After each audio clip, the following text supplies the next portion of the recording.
In 1917, after the United States entered World War I, President Woodrow Wilson instituted a temporary wartime prohibition in order to save grain for producing food. That same year, Congress submitted the 18th Amendment, which banned the manufacture, transportation, and sale of intoxicating liquors for state ratification. Though Congress had stipulated a 7-year time limit for the process, the amendment received the support of the necessary 3/4 of the U.S. states in just 11 months. On January 16, 1919, the requisite number of states ratified the 18th Amendment. It would go into effect the following January.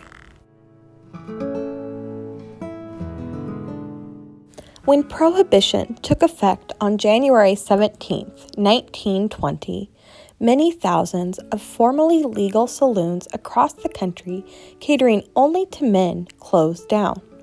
People wanting to drink had to buy liquor from licensed druggists for medical purposes, clergymen for religious reasons, or illegal sellers known as bootleggers.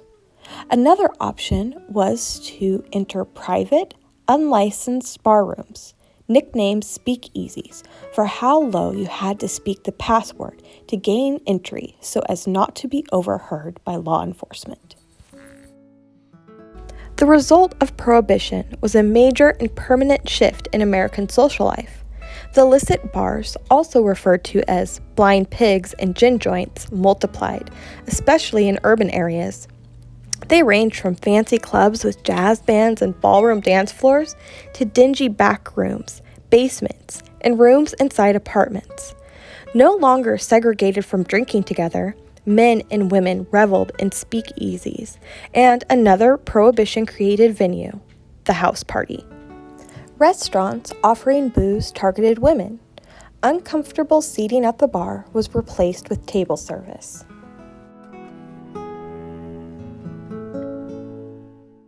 Near the end of the Prohibition era, the prevalence of speakeasies, the brutality of organized criminal gangs vying to control the liquor racket, the unemployment and need for tax revenue that followed the market crash on Wall Street in 1929, all contributed to America's wariness about the 18th Amendment and ultimately led to its repeal via the 21st Amendment in 1933.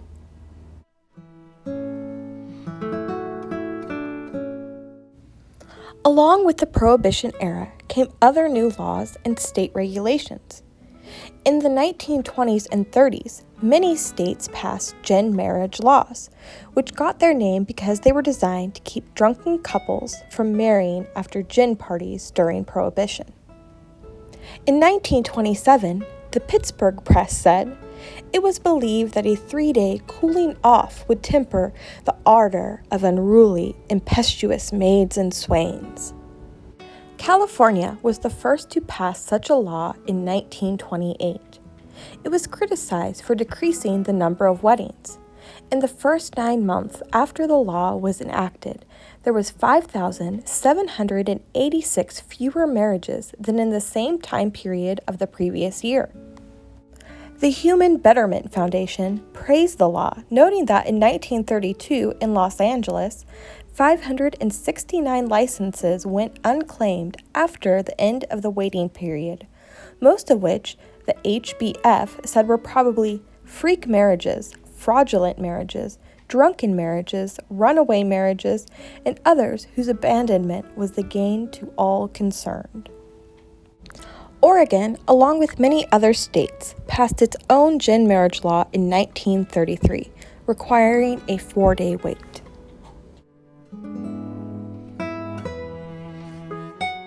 While the 18th Amendment did not stand the test of time, Oregon's Prohibition-era marriage law has.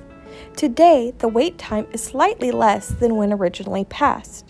A 3-day waiting period is required in Oregon for all couples wishing to wed. 14 states currently have waiting periods for marriage licenses, Waiting periods range from 24 hours to 5 days depending on the state.